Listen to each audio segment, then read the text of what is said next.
After making a few videos about Marvel animations, I've had more than a few requests to cover Next Avengers Heroes of Tomorrow. At a surface level glance, it seems like your basic kids movie fodder. But now that I revisited it, man was I wrong. And I gotta say, it's an underrated gem. The movie was spearheaded by creators like Jay Oliva, Craig Kyle, Greg Johnson, and Chris Yost. All creators who would go on to create some really noteworthy pieces of Marvel animation, like Avengers Earth's Mightiest Heroes or Wolverine and the X-Men.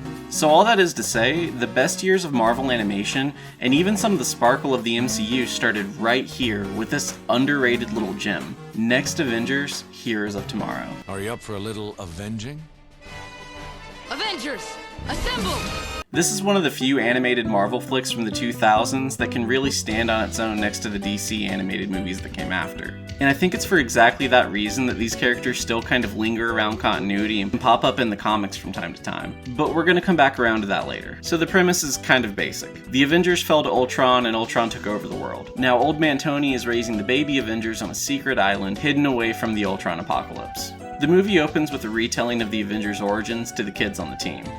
They mix media with some motion comics, which is kind of fitting and kind of adds to the grandiose, legendary quality of the story's retelling. The movie makes it clear that it's a kids movie right away, but not really in a bad DreamWorks, Minion, Madagascar kind of way, more so in a Pixar, Up, How to Train Your Dragon kind of way, if you know what I mean.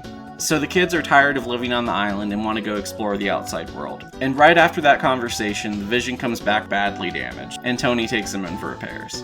And that's when the kids find this bunker that's full of Avengers memorabilia and history. And that's also where they find the Iron Avengers.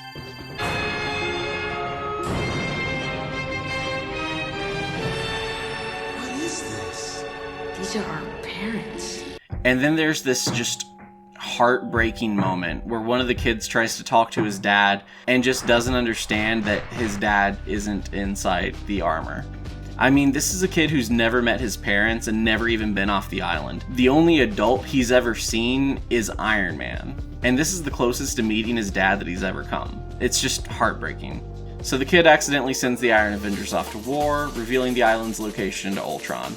And then chaos ensues.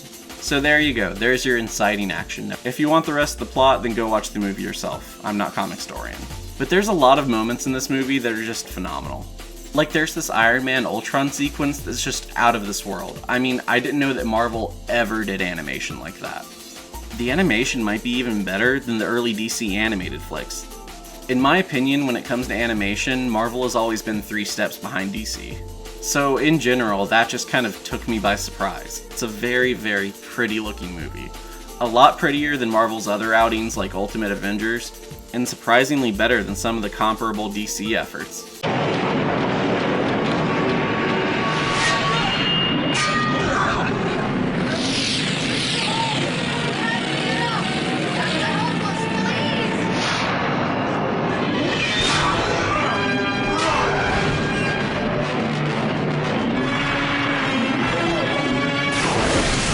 Also, does this kid have the same holo shield as the Skrull Cap from Earth's Mightiest Heroes? Because would that make this movie part of the Yostverse? I mean, I really don't know, I don't think so, but I mean, it could be. Go argue about it in the comments, that'll really help drive up engagement. So if there's one thing I really wanted to criticize, it would probably be the ending. It's really sudden and abrupt.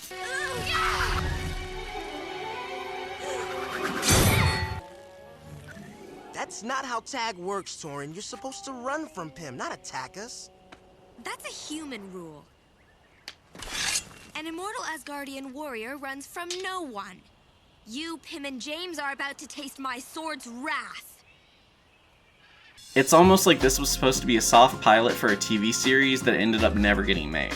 And I guess that's why comics have slowly been picking up the pieces and adapting different parts of it to continuity over the years. The Next Avengers wouldn't show up again for about 10 years, until Avengers Volume 4 Issue 1 by Brian Michael Bendis. The gist of the story is that there's some wibbly-wobbly, timey-wimey shenanigans going on with Kang and the Time Travelers. And the Next Avengers have made it that much worse by killing Immortus. So the modern day Avengers go to the future, help fight Kang and Ultron, fix the time stream, and then go home. It doesn't really develop the story of the original film that much more, but it does put a neat little bow on it vis-a-vis a fun little crossover with the 616 Avengers. The Next Avengers showed up a few more times in the comics after that. In their future timeline, after the Ultron apocalypse, AIM took over and started sending weapons from the future back to the AIM in the past. The Avengers and S.H.I.E.L.D. in the present-day timeline teamed up to stop AIM and save the Next Avengers, bringing them from their Apocalypse timeline future into the present-day 616 universe. After that, the Next Avengers decided to stay in the present-day timeline. But the funny thing is, they haven't actually showed up a single time since then. But they could, which is neat, I guess. We can't beat Ultron. Yes, we can. And we have to. We can't hide anymore, Torin. If we don't stand up to Ultron, who will? If we don't protect people like the Scavengers, who will? We have to make a stand. The longer we wait, the more powerful Ultron becomes. He'll never stop hunting us. He'll never stop coming after Tony. We have to stop.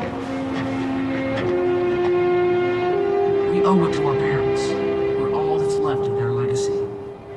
The Hulk is the strongest one there is, right? Well, if the Hulk won't go to Ultron, then we'll bring Ultron to the Hulk. I think one of the more interesting things about the movie and its legacy is how it set the stage for the creators involved to go on to bigger and better works. Stuff like Earth's Mightiest Heroes, Wolverine and the X-Men, or even some of the MCU movies like Thor Ragnarok.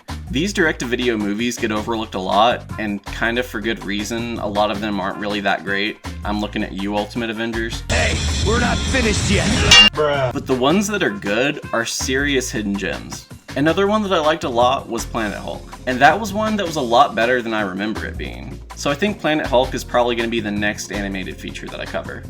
I was going to do a Planet Hulk video before I did this video, but then I read the comic to try and compare it to the movie, and then I read World War Hulk after that, and I think I just have way too much to say about this story. Instead of being a short 8 to 10 minute video, it's going to be a longer 30 minute to 1 hour long video. There's a lot of stuff in World War Hulk that ends up serving as social commentary about the War on Terror and America's presence in the Middle East in the mid-2000s.